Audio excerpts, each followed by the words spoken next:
Classes में आप सभी का स्वागत है। आज हम जो है जातक कथा पढ़ाएंगे। पढ़ाने के पहले आप लोग ये जान लो कि इस वीडियो को शुरू से आखिरी तक बार बार देखो और अच्छे से तैयारी करना, क्योंकि ये पेपर में आता है अक्सर। तो इसमें संदर्भ लिखनो। प्रस्तुत गद्य खंड हमारी पाठ्य पुस्तक कक्षा 12 हिंदी के संस्कृत खंड के, है ना, जातक कथा नामक पाठ के उलूक जातकम नामक पाठ से लिया गया है। इसके बाद हिंदी अनुवाद डाल दीजिए, है ना। तो अतीते प्रथम कल्पे जना एकम अभिरूपम सौभाग्य प्राप्तम सर्वाकार परिपूर्णम पुरुषम राजानम अकुरवन।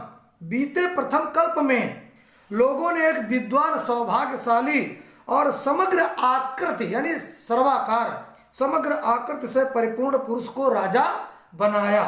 इसके बाद चतुष्पदा अभिसन्निपत्य एकम सिंघम राजानम अकुरवन। चौपाइयों ने यानी जानवरों ने भी एकत्र होकर एक शेर को राजा बनाया। तथा शकुनिगढ़ा हिमवत प्रदेश एकस्मिन् पाषाणे सन्निपत्य मनुष्येषु राजा प्रज्ञायते तथा चतुष्पदेषु च।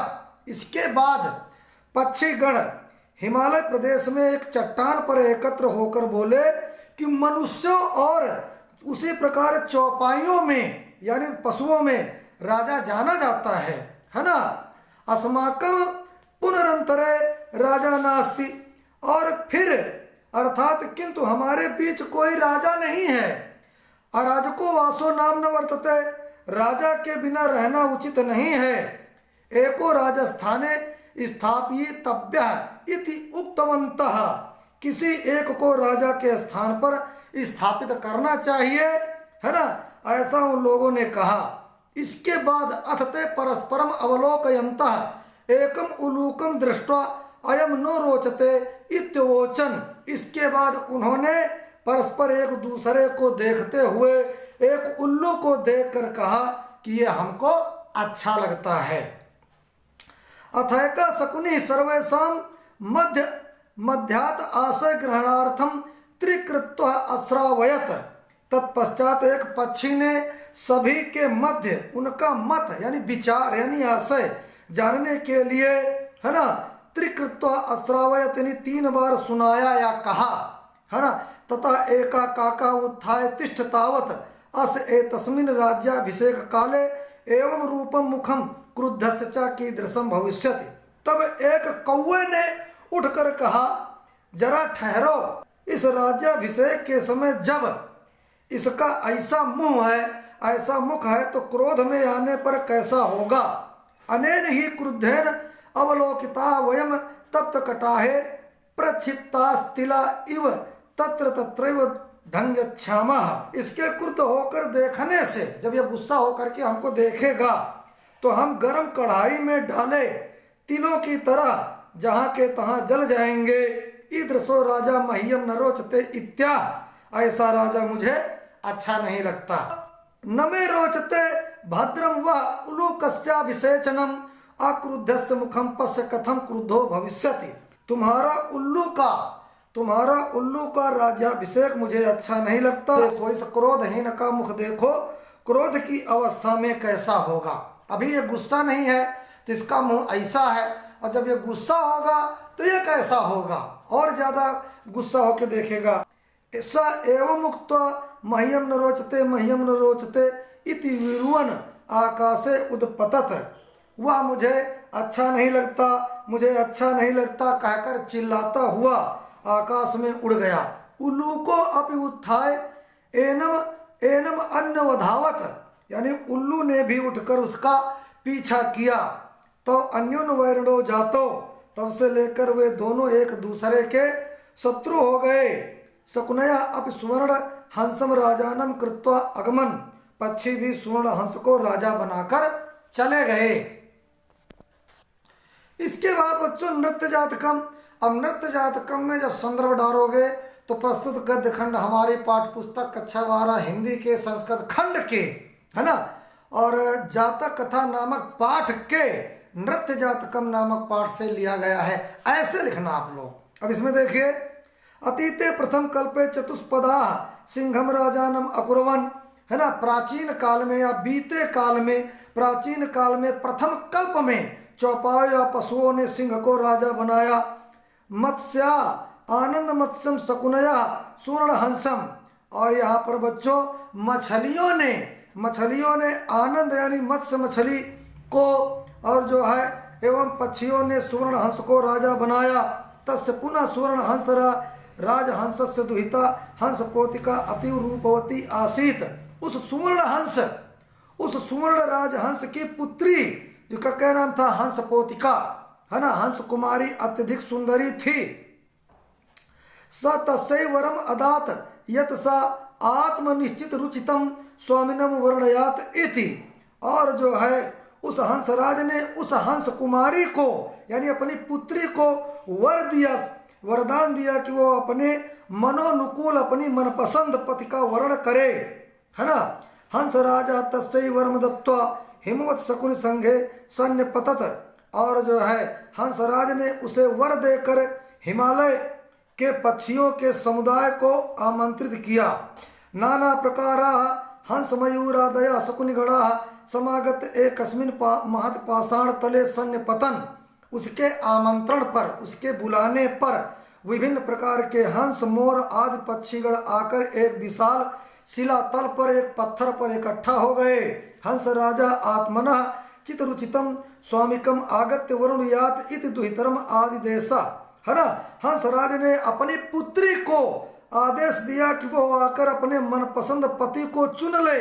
सा शकुनि संघे अवलोकयन्ती मणिवर्ण ग्रीवम चित्र प्रेक्षणम मयूरम दृष्ट्वा अयम में स्वामी को भवत इत्यभासत। हंस कुमारी ने पक्षी समुदाय पर, जितने पक्षी वहाँ इकट्ठा थे उन समुदाय पर दृष्टि नजर डालते हुए नीलमणि के रंग की गर्दन और रंग बिरंगे या विचित्र पंखों वाले मोर को देखकर कहा कि यही मेरा स्वामी हो, यही मेरा पति हो। मयूरा अद्यापितावन में बलम न पश्यसि इति अति गर्वेण लज्जांच त्यक्त्वा तावन महता शकुन संघस्य मध्ये पक्षो प्रसार्य नर्तितुमार अब्धवान नृत्यन च प्रतिछन्नो अभूत। और मोर ने यह कहते हुए कि आज भी तुम मेरा बल नहीं देखती हो, अर्थात अभी तुमने मेरा पराक्रम देखा ही कहाँ है ना। यह कहकर बड़े गर्व से निर्लज्जता पूर्वक पक्षी समुदाय के बीच पंख फैलाकर नाचना शुरू कर दिया। और नृत्य चा प्रतिछन्नो अभूत, और नाचते हुए वो नंगा हो गया, इतना बड़ा बेशर्म था वो, है ना।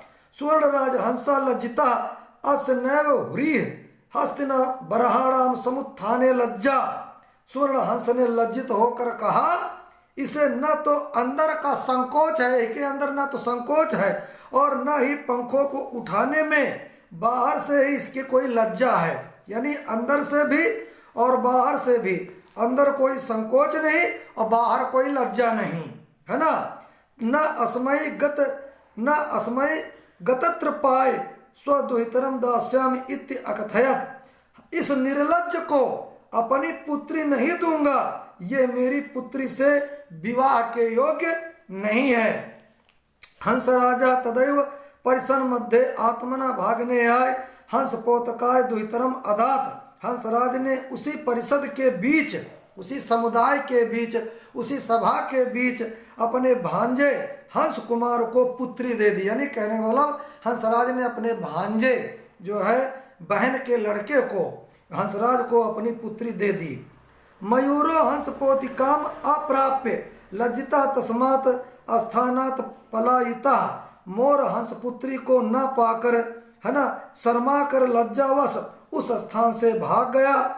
हंसराजो अपहृष्ट मानसः स्वगृहम अगच्छत। हंसराज भी प्रसन्न मन से अपने घर चला गया। हंसराज भी प्रसन्न मन से अपने घर चला गया। इसके बाद क्वेश्चन आंसर देखिए।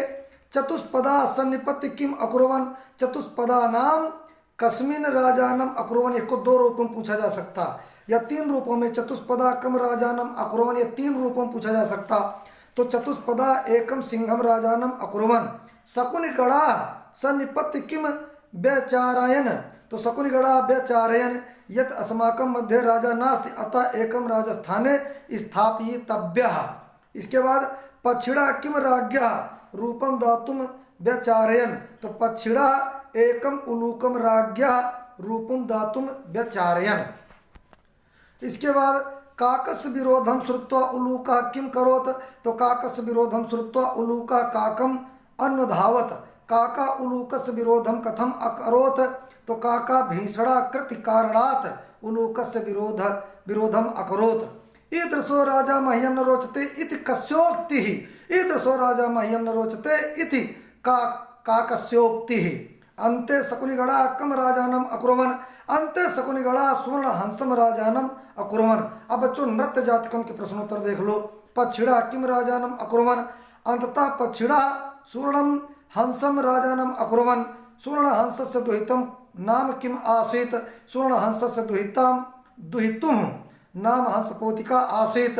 हंसपोतिका पतिरूपेण कस्य वर्णम अकरोत्, हंसपोतिका पतिरूपेण मयूरम अवर्णीत। हंसपोतिका सह मयूरस्य विवाह कथम नाभवत्, तो मयूरस्य निर्लज्जवात् मयूरस्य विवाह हंसपोतिकया सह नाभवत्। हंसपोतिका सह कस्य विवाह अभवत् अथवा सुवर्ण राजहंस कस्मै स्वपुत्रीम अददात्, तो राजहंसस्य भाग्नेयेन सह हंसपोतिकया विवाह अभवत्। हंस राजा परिसन मध्ये आत्मना दुहितरम कस्मै अददात्, तो हंस राजा परिसन मध्ये आत्मना दुहितरम आत्मना भाग्नेयाय हंसपोतिकायाय अददात्। रूपवती हंसपोतिका कस्य दुहिता आसीत्, हंसपोतिका स्वर्ण राजहंसस्य दुहिता आसीत्। मयूरो हंसपोतिकाम अप्राप्य किम अकरोत्, मयूरो हंसपोतिकां प्राप्य लज्जिता तस्मात् स्थानात् पलायितः। धन्यवाद बच्चों, वीडियो को शुरू से आखिरी तक देखना। धन्यवाद।